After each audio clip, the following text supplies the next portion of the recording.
natin mga kababayan, ang panayam ni Nino Barsaga dito sa Bugaw, na sabi ng mga DDS ay pinagtatanggol daw po natin.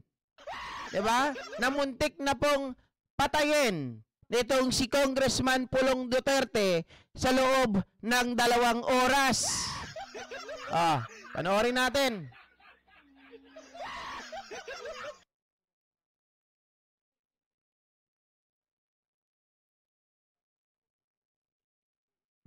Hi, isang mapagpalang araw po ng Lunes sa ating Sweet lahat Dolly mga babes. kababayan. Miles Valdez. Dito po, exclusive ko pong nakapanayam Jay. itong si Ginoong Criston Moreno. Okay. Sino po ba si Criston Moreno na muntikan na pong patayin dahil po sa paraan na inaatem po siyang saksakin ni Davao City Paulo Duterte. Okay. Kasi po dito sa video na to na nag-a-attend, nagtatangkang saksakin, kitang-kita naman po natin. Ngayon, ano po ba ang pinagmulan? Aida Miguel. Ano po ba ang dahilan kung bakit nanggagalaiti si Congressman Pulong Duterte? Dahil sinasabi niya, pinopolitika daw siya, hindi raw identification yung video. Pero dito mga kababayan, di ba na-establish na natin na umamin na si Pulong Duterte nung una, sabi niya ipapa-authenticate. Ibig sabihin, parang sabi niya wala siyang tiwala dun sa video. Tapos eventually, ang nangyari, sabi niya ganun matagal na yon. So inamin niya na. Na-establish na natin na inamin ni Pulong Duterte at ito ay totoong nangyari. Ngayon, ito ay patutunayan palalo at syempre bibigyan pa tayo ng mas malalim na idea ng lalaki mga kababayan na binugbog po nitong si Congressman Pulong. Pero meron din naman siyang version na sinasabi na lumang video na raw yan, matagal na daw yan. Pagpapatunay po lamang na yung lumabas na video na ina-attempt niyang saksakin itong si Criston Moreno ay masasabing totoo yung video. At may katotohanan yung napanood natin na pag-a-attempt na saksakin niya. Hindi kagaya po nung sinasabi ni Banat Bay, mga ka-GPnatics, na ito ay scripted, dinirect, magaling daw yung direktor, kumuha ng kamukha ni Congressman Pulong para mag-shoot. Ayop talaga. Itong si Mr. Moreno. Ngayon mga kababayan, meron po tayong nangyaring pagkakataon na one-on-one interview dito sa tao na gustong saksakin ni Congressman Pulong Duterte. Lupit ni Nino, no? One by one ko siyang tinanong, ano po ba ang pinagmulan? Ilang beses ba siyang nakapag-deliver? One-on-one, hindi one by one. One-on-one. At rekta ba siyang may communication? At meron bang pagkakataon, ano ba ang mga requirement ni Pulong Duterte pag siya'y kinukunan ng babae o siya'y nagdi-deliver? Bakit tinatanong mga kababayan? Sorry kung ini-interrupt ko dito baka may magalit na naman sa akin. The reason why I interrupted this video mga kababayan, sumisingit ako sa bawat portion sapagkat ayaw natin na ma-demonetize. Kasi ito ay video ni Nino Barsaga. Although hindi tayo i-copyright niyan mga kababayan, pero si YouTube ay magre-reuse content sa atin. Sana maintindihan nyo po, ayaw ko na ma-demonetize yung ating channel. Magandang tanong yung binitawan ni Nino, mga kababayan. Ano ba ang mga requirements doon sa pagkuha ng babae? Kung natatandaan nyo po, sabi ni Nino Barsaga dati, nung siya po ay nagdadala ng babae kay dating Pangulong Rodrigo Roa Duterte doon sa loob ng palasyo ng Malacanang, ay mayroong requirements. Ano yon? Papaalala ko lang, ang sabi, bawal ang hikaw. Mga kababayan, di ba? Bawal din ata yung bag. Hindi ko alam kung bakit bawal ang bag, bawal ang hikaw. Pero hindi ko alam kung tama yung pagkakatanda ko na bawal yung bag. Pero sure ako dun sa hikaw, bawal magsuot. Bawal din yung mga anik-anik sa katawan, yung mga pulseras, mga kababayan, mga singsing. Okay? At ang bayad, 120,000 per night. Wow! Talagang, garbulacious. Talagang, generous. Sinagot niya po yan.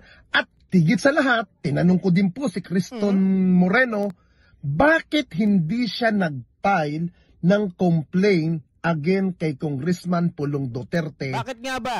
Sa Davao City. Na kung saan, dapat, nag-file siya ron. Kasi doon po nangyari yung pagtatangkang sa isaksakin ni Congressman Pulong Duterte. Lahat po yan, mayroon po siyang kasagutan. At higit sa lahat, ito po'y kusa dahil ito po'y nangyaring pag-i-interview ko po sa kanya, dinalaw ko po siya sa kanyang detention cell nung Saturday night po, mga kababayan. Kaya po, medyo napatanong ako dito mga kababayan, kasi ito yung parang hindi natanong ni Nino Barsaga. Bakit siya nasa detention cell? Bakit? Pag sinabing detention cell, tama ba ako? Nakakulong itong si Criston Jan Moreno? Mga kababayan, yun ang katanungan Bakit siya nasa detention cell? So, ibig sabihin ba may kaso siya? Well, yun ang hindi natin alam. Bakit siya nakakulong? Panoodin nyo ang buong pahayag ni Mr. Criston Moreno. Sir, magandang gabi po at salamat pinayagan mo akong makadalaw po sa iyo. Sir, okay na po ba magpakilala po kayo? Ako si Sean Patria, 37 years old, galing ng Davao City. Okay. Sir, ito po ang unang katanungan ko po sa inyo. Ano ba ang pinagmulan ng problemang may nagsasabi na tungkol sa bayad daw sa kinuha nilang babae? Parang na-trigger kasi siya that time, dalawang beses siya na-trigger. Yung una, yung mga bodyguard niya, binigyan niya ng babae, tapos nakulang yung isa. Then, after that, bayad na lahat, parang yung isang babae doon, 1K lang binigay. Okay. So, ang malinaw mga kababayan, yung kumbaga sa bodyguard ni Pulong Duterte, ito hindi ko alam kung ilan yung bodyguard niya, Parang kumbaga, ako na lang magbibigay ng number. Sabi niya ganon, nakulangan. Ibig sabihin kung 6 yung bodyguard ni Pulong Duterte, ang binigay lamang ay 5 babae. So yung isa wala. Diba? Akala ko naman ang binigay si Amy Marcos kaya nagalit. Hindi, joke lang. Mga kababayan, kulang ng isang babae. Tapos nung nagkabayaran na, nung natapos na, imbis na 13,000 ang bayad ay 1,000 lang ang binayad doon sa isang babae. Okay? Ganito, 8 PM kami nag-start up to 3 AM. Di ba, medyo mahaba yung oras na nag-inuman kami. Pero binigay sa kanya 1K lang. 8 to 3? Doon biglang nag-react yung babae na bakit daw 1K lang yung binigay. Yun. Okay. Then, So, doon nag-start, medyo nagalit siya sa akin siya gumalit, hindi yun sa babae. Sir Leo? Okay po. Sir, pangalawang tanong ko po, may mga vlogger ng Duterte Camp na nagsasabi na gawa-gawa lang daw ang video para sirain si Pulong. Kini-question nila yung walang audio. Ma'am Swallow Wilfred, shout out. Paano nila masabi na gawa-gawa na hindi man natin yung bar, then sabay kami that time pumasok ng bar galing sa bahay galing sa Woodridge to bar. Then yun, sabay kami that up to nalasing siya, then binugbog niya ako sa baba. Okay. Almost 2 hours niya ako binugbog doon. Buti na lang may CCTV, then yun. Actually, masakit yun mga ka-GP Natics, Masakit po yung kahit yung puluhan ng kutsilyo ang iuunday sa'yo, masakit yun. Tapos yung ini-headbutt ka pa, masakit din yun. Palagay ko, nanakit ng todo yung katawan nito. Pero nakita niya yung CCTV kaya medyo naputol yung CCTV. Opo. Nung time na binugbog po kayo na sinasabi nyo, pinatanggal niya ba yung CCTV? Nung nasa baba na kami, yung parang napansin niya na may CCTV, yun, yun tinanggal, pina-off niya. Opo. Ayun, kaya pala mga kababayan, so kumpirmado, kaya pala maiksi lang yung footages, mga kababayan, at nagtaka si Pulong Duterte, kaya ipapa-authenticate daw niya yung CCTV. Siguro akala niya, yung CCTV na yon ay totally walang na-record. Diba? Nung pina-off yun, akala niya walang na-record, kaya siya ay naging parang relax, na wala nang lalabas na video tungkol sa akin, ayahay ang buhay. Hindi niya alam, mga kababayan, ayun. Kakasuhan pala siya. Pero after that, 2 hours niya ako binugbog eh. Opo. Paano po kumalat? Sino pong naglabas po nun? Yun nga yung hindi ko na alam eh. Okay po. Ito pong katanungan, Naku po, sabi mga mo, kababayan, yan na naman ang issue ngayon yan. Kasi si Attorney Claire Castro, mga kababayan, di ba sabi ni Sara Duterte, yan ay politika lang. Yan ay political attack sa kanilang pamilya. At sigurado daw sila na ang pamilya Marcos, ang administrasyon, ang nagpakalat ng video na yan. So si Christoph, hindi niya nasagot kung bakit kumalat yung video. So dapat masagot mo yun, Christoph eh. Diba? Christon, sorry, Christoph. Christon dyan. Dahil syempre, ang sasabihin na naman nila, ayan nga, kita nyo, nagsalita na yung tao, hindi niya alam kung paano kumalat, kayo talaga nagpakalat niyan, patay tayo dyan. Sabi, hindi pa nagla-like dyan, mga kababayan, mag-like na kayo. Kung hindi, magiging kamukha nyo si Pulong. Idol, si Banat Bay, walang utak yan. Dahil kahit kailan, puro fake news, dapat dyan masampulan yan para manahimik. Correct? ikaw ay isang bugaw. Gaano kadalas umorder ng mga babae ito yung si matinding Pulong tanong, at kung may requirement ba siya sa isang babae na ino-order? Ano po yun? Sabi mo, ikaw ay isang bugaw. Gaano kadalas umorder ng mga babae si Pulong? At kung may requirement ba siya sa isang babae at na ino-order?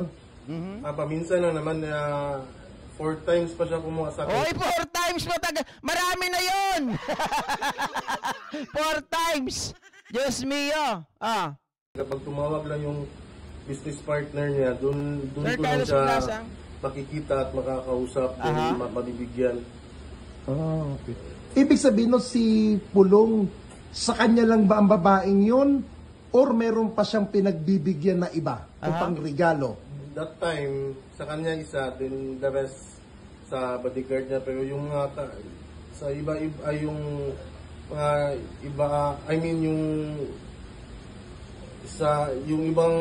ibang scene namin, mga kaibigan lang niya, mga Chinese, ganon. Ibig sabihin, boss, pag may mga Chinese, binibigyan niya ng babae na nanggagaling din sa inyo. Grabe, super VIP talaga yung mga nila sa Chinese. Ibig ko niya sabihin, mga kababayan, medyo nauutal-utal siya, no? Ako na lang magpapaliwanag. So, sa mga past event daw, o sa mga sa 3 beses na nanguha si Pulong, kasi yung pang-4, sa kanya yung isa, tapos sa bodyguard niya. Tapos yung mga nauna, kumukuha si Pulong ng mga babae, ibinibigay doon sa mga business partner niya ng mga Chinese kapag mayroong mga bisita. So, ibig sabihin, ganun-ganun na lang mga kababayan, mga ka-GP Natics, ang talagang pagtrato nitong si Pulong Duterte doon sa mga dayuhan. Siyempre, super VIP mga kababayan, imposible naman. Ano yung mga na yun, mga Chinese na yun? Wala lang? Kaibigan lang? Aba, pag binibigyan mo ng babae ang isang tao, di ba? Nireregaluhan mo. Hinaharapan mo ng chika baby. Siyempre mga ka-GP Natics, yung tao na yan, mahalaga sa iyo yan. Alam mo, ginagalang mo yan, nirerespeto mo yan. At alam mo na ikaw ay mayroong konektado dyan sa mga tao na yan. Diba? Sabi ni yakap-yakap kita, sabi nga ng mga taga Davao, kung lulog sa kipay. Parang ganun. Opo. Ulitin ko sa rin yung isang katanong. Ano ang mga requirement sa babae pag umorder? Wala naman, basta lang yung bago, then hindi nila kilala, then yung hindi magulo. Ang requirement daw sa babae, bago, hindi nila kilala, ibig sabihin, hindi pa nila nakikita. O ibig sabihin, hindi pa nila natikman. Kasi nga naman, kapag kilala, pag halimbawa sinabi mong kilala, di ba, sabi niya, kailangan bago at hindi kilala. Kasi kapag kilala nila, ibig sabihin na tikman na. Diba? Oh, sorry po sa mga nanonood ngayon, baka may mga bata po kayong kasama. Medyo sensitibo po ang pinag-uusapan natin ngayon. Hindi kasi sabi niya, ano bang requirements? Basta hindi kilala at saka bago. O, so ibig sabihin, pag bago, hindi kilala, ibig sabihin yan, first timer doon na nakausap ng mga Chinese. Hindi pa natitikman, hindi pa nalalawayan. Diba? Sabi ni Draco, mana-mana talaga. Oh. Sabi ni Sir Benjamin Alejandro, siguro ang lakas ni Pulong magrobas. Hindi kasi siya sanay magsalita ng Tagalog, kaya nauutal idol. Pero kung pagbabasehan natin yung sinabi niya, totoo lahat. Saka napobia sa gulpe. Tama. Kaya nga itinatranslate ko na Sir J. Liamzon, di ba? Kasi nga, alam natin, Bisaya ito, mga kababayan. Hindi siya makapag-straight Tagalog. Bago. Yung bago, hindi magulo. Okay, thank you, sir. Pero na tanong ko, sir, bakit hindi sa Davao Police isinampa ang Okay, reklamo? ito pa. Bakit sa DOJ? Kasi, di ba, alam naman natin lahat na yung Davao Ibig sabihin daw, ang gusto bago at hindi pa kilala kasi yung mga dati panis na. Nalawayan na. Tama? hawak, hindi naman sa hawak. Sa kanila yung ano, then that time, hopeless ako eh. So yung ano ko lang, kaya sa DOJ na lang ako lumapit. Opo. We got you. Kasi kung sa Davao ko lumapit, baka mamali yung tao na malapitan ko ba, baka maano agad sa kanya. Okay, nakita nyo yung reaction ng tao. Tama po yung sinabi ni Jay. Ito ay napobia. May takot sa mga Duterte. Ang tanong ninyo, bakit hindi ka doon sa Davao nag-file ng kaso? Sabi ni Criston dyan, baka mamali po ako ng lalapitan. Kasi baka mamaya yung lalapitan daw ay kakampi ng mga Duterte. 'Di ba? Mabilis makarating sa kanya.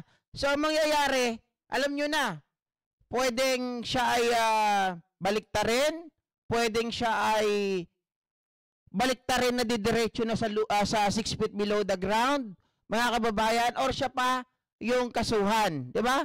Baliktarin, patayin, o kaya takutin. Nandun yan sa tatlo. Kaya yung impluwensya ng mga Duterte doon sa Davao ay malakas pa rin. Hindi basta-basta, mga kababayan. Kaya nga, mas pinili ni Criston dyan lumapit sa NBI. At least, meron siyang proteksyon. Opo. Ibig sabihin nyo, nababahala ka rin sa seguridad niya. Sabi ni The True Defenders, bakit siya nakakulong? Ako rin po. Tanong ko rin po yun. Parehas po tayo ng tanong.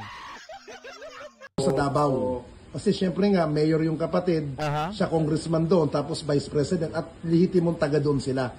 Pero wala naman ako against sa kanila. I mean, Pro Duterte din ako, wala ako against sa... Pro Duterte din naman pala si Kuya eh. Tapos ginanon nyo, Pulong. Yung mga Pro Duterte dyan. So, hindi kayo iisipin na Pro Duterte kayo ng mga pamilya Duterte. Basta nainis sila, baliwala kayo sa kanila. They don't mind you. Diba? Wala silang pakialam, basta unahin nila libog. Sa tatay niya, sa kapatid niya babae, that time lang talaga na ginawa niya sa akin na yung pagbugbog na almost 2 hours. Naku po. Then pinalak pa niya yung bar. Grabe oh. Okay. Alam nyo guys, Bakit naisip ko ngayon, mga kababayan, mga ka-GP Natics, kapag pinalak mo yung bar, pag ito ay pinasarado mo, di ba wala kang ibang pinapasok ng mga tao o pinalabas, ibig sabihin, malakas ang kapit mo dyan sa bar na yan. Or, ikaw ay isa sa mga may-ari ng bar na yan. Anong bar ba yon? Para mga kababayan, hindi natin sinisiraan yung bar, pero ang sinasabi natin, ang pangalan ng bar na ito ay Hearsay Gastropub. Malamang si Pulong Duterte ay kasosyo doon. Or talagang malakas doon sa may-ari. Pero yun na ipasarado niya yung gastropub. Aba, hindi sarado na close as in close na hindi na mag-ooperate. pinasarado pansamantala kasi binubugbog si Kristen Jan. Oh. Lang daw inilabas yung video ngayong February pa nangyari. Kaya sinasabi ng Duterte camp. Okay, sabi ni Primas Song for fun. His safety, I guess, kaya nakakulong for the meantime. For the meantime, hindi main time. For the meantime, di ba? Pero kasi mga kababayan, hindi malinaw sa akin kasi detention cell ang pagkakabanggit ni Nino Barsaga. We really don't know kung ito ay pinangangalagaan ng DOJ. Ano, mga kababayan, dahil sa kanyang mga aligasyon kay Congressman Pulong Duterte, or nakakulong ba talaga siya? So, hindi natin alam kung ano yung malinaw doon. Basta, nakita natin siya, nakausap din ninyo, sinasagot niya yung mga katanungan at talaga naman, talagang nakakagulat. Pamumuliti ka lang daw dahil itinaon bago mag-eleksyon. Yung nga sinabi ko kanina, di ba, na kahit kayo nasa posisyon ko, ma-hopeless man talaga kayo, di ba? Na hindi nyo basta-basta na ano yung ano, kahit kayo that time, mangyari sa inyo yun, di ba, na mag-isip muna man talaga kayo. Opo. Sir, linawin ko po anong taon po ito nangyari, itong sinasabing... O, ibig sabihin talagang nandun yung takot nila sa mga Duterte. Ayaw nilang kalabanin, di ba? Baka may mangyari sa kanilang buhay. Ganun yung gusto niya, hopeless. Wala kayong pag-asa na manalo daw kapag doon kayo nag-file ng kaso sa Davao. February pa? This year lang po, noong February 22, kami nagkita. 22? February 22? Kami, then, till 23 sa 3M. Anong year po ito? Ngayon lang. 2025? Ngayon lang almost 3 months lang Okay. Sa loob ng 3 months, sir, saan po kayo nag-stay? Sa bahay lang, then parang every time na maglabas ako parang may threat May nagkatimba sa inyo na takutin kayo? I-text kayo? Wala naman, kasi makipil ko lang. Okay. Kaya yun, medyo nag-decide na ako na mga ano. Okay po. Katanungan ko, sir, sabi ni Pulong, ipapa-authenticate pa daw nila yung video, duda ata siya na siya kung nasa video. Ano ang masasabi niyo po dito? Wala tayong magawa kung yan lang sabihin niya, pero tingnan nyo naman yung video, di ba, na siya talaga. Kahit tingnan pa natin yung CCTV sa labas, yung pagsabay namin pumasok, pati paglabas niya, alam naman. Ayan Sara Duterte, nakikinig ka Makinig ka dito. Ayan, totoo. Kinumpirma na ni Pulong, na-establish na natin na ito ay nangyari at pinasigundahan nitong Kristen Jan, mga kababayan, mga ka-GP Natics, na yon ay totoong nangyari sa Hearsay Gastropub. Shoutout po kay Mama Josie Buhain Pache at kay Ma'am Prima Songs for Fun. Thank you so much po, Ma'am Teresa Raza, mga kababayan At nakita naman natin po, mga kababayan, kayong mga Duterte supporter, hindi kayo sasantuhin ng mga Duterte. Kapag trip nila. Kahit kayo pa ay supporter, kahit kayo pa ay mga abid fan, mga kababayan, basta may topak, basta may sayad, basta gustuhin nila, sigurado masasaktan kayo. Kaya mag-isip-isip kayo, mga taga Davao. Ito nga hindi sinasanto, binibigyan pa ng babae. 'Di ba? Tapos, mga kababayan, ganun lang itatrato.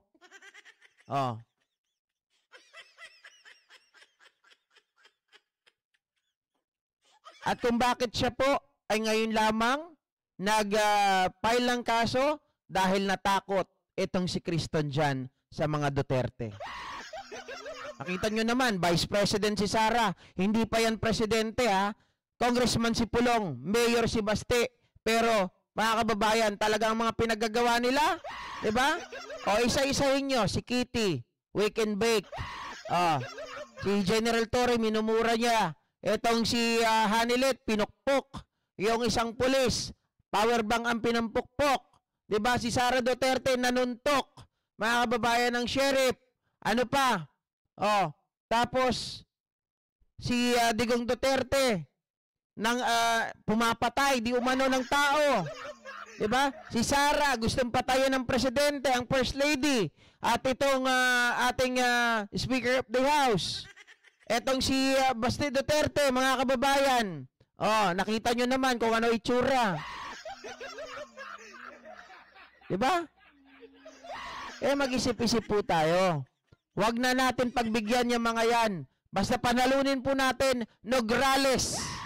Panalunin po natin, Nograles. Hindi po Duterte. Para mabago naman. Sa loob ng 3 dekada mahigit, nandyan sila. Naku, problema pa rin ang droga. Sino ba ang supplier talaga? Sino ba talaga